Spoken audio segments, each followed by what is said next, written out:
Well, good afternoon, and thank you very much for joining us at the Government and Transportation meeting today. We have a very special day. We're going to have a candidate forum, as you're well aware of.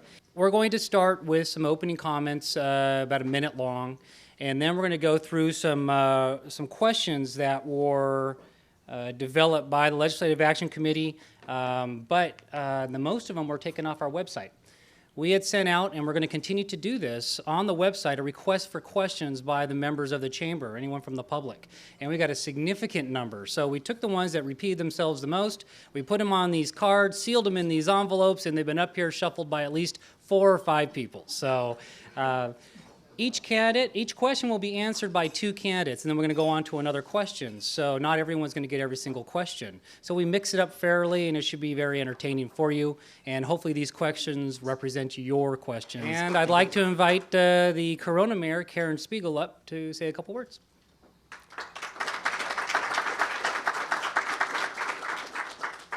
Well, since time is tight, I'm not going to spend much time up here. I just want to welcome everybody here and to thank the Chamber of Commerce for this opportunity. And I'm glad each one of you is here to hear the candidates, because this is a very important position, and people don't realize what's upon us just next month, and your decision will make a difference. Right now, we are having some challenges in the city, as everybody else, with budget deficits and having to cut services, to cut things. As everybody knows, City Hall now is closed on Fridays. It's one of our ways. We've laid off many employees in the last year and a half.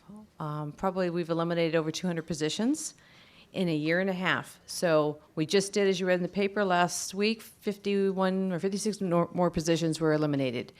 And 31 of those were warm bodies. So we're doing our job. It's time the state does, so let's get somebody elected that's going to do it. Thank you.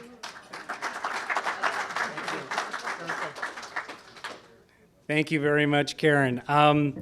It's my honor to introduce our chairman of the board for this year, Mr. Kerry Pendergast.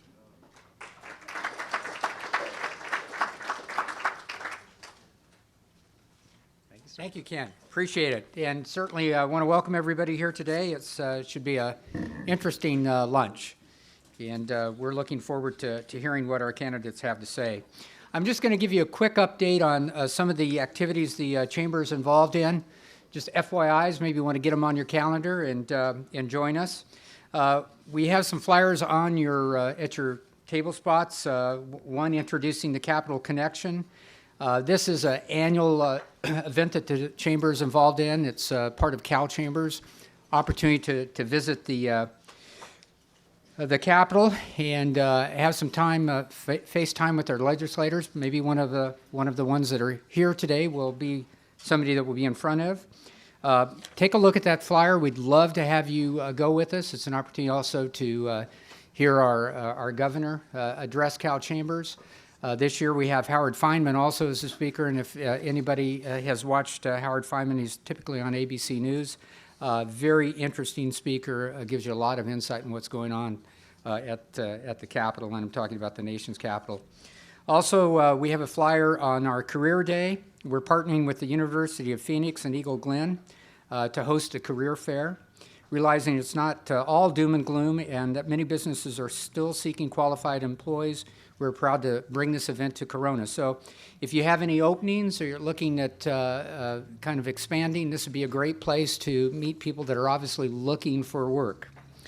Leadership Corona, we're in the process of revamping that program, really kind of taking it from a leadership training program to really helping develop leaders that have been identified here in the city. So that program is going to be kicked off again in the fall.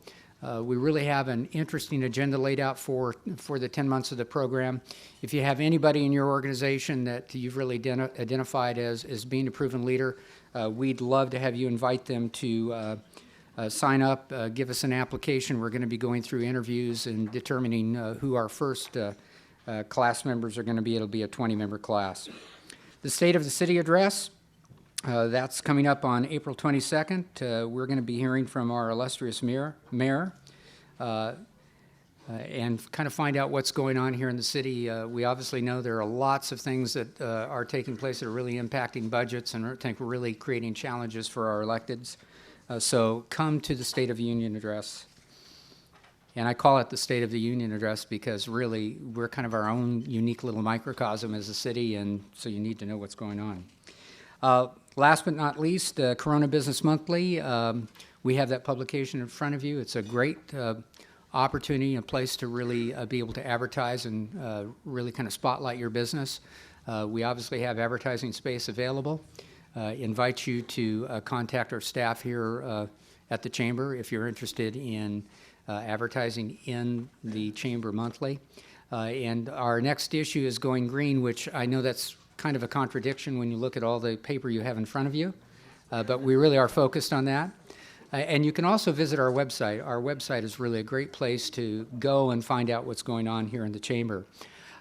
Since we all have you together today, and obviously our focus is government, I thought it would be a unique opportunity to just ask if Cynthia Schneider would come up for a minute and really let you know what's going on with our Legislative Action Committee. This is a committee that is really funded through our Monte Carlo event every year, and I think a lot of folks are really not familiar with all of the work that's going on at the committee level and really how much opportunity we have to impact many of the things that are going on in Sacramento. So legislative action is definitely your voice here in Corona, and with that, Cynthia? Thank you, Carrie. Thank you very much for giving me a moment to talk with you. As I walked in this afternoon and saw all of you assembled here today to meet with future prospective candidates, I applaud that. The Chamber's Legislative Action Committee is that entity who, after the candidates are elected, takes the time and the initiative to keep on top of all of the proposed legislation throughout every year that could potentially impact the Corona business community. As business owners, your job is to run your business. You rarely have time to keep your finger on the pulse of everything that is happening legislatively that could potentially impact your business either negatively or positively. That is why we were formed. We meet one Friday a month in person. There are in excess of 20 people on our committee. The chairman of today's committee, Ken Rivers, is on our committee and has been for some time, Linda Pearson.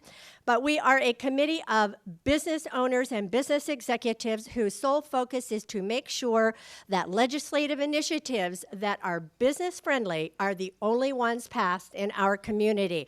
We go to great effort to make sure that when that is not happening, our voices go out over the airwaves, through letter writing campaigns, and we have been successful, I believe, in that we have gained a vote record from our legislators of 98% over the last several years. So thank you for letting me share that. I appreciate it very much. Carrie, thank you. And I could tell you, this chamber and certainly the Legislative Action Committee it has definitely found a voice. We've been invited several times now to testify before Senate subcommittee hearings on job-friendly related bills. And I think that really speaks to the fact that we're involved, we're connected, and when they really need the help, they call on the chamber to do it. So thank you, Cynthia. And at this time, I'm going to turn it back over to Ken. Thank you, Ken.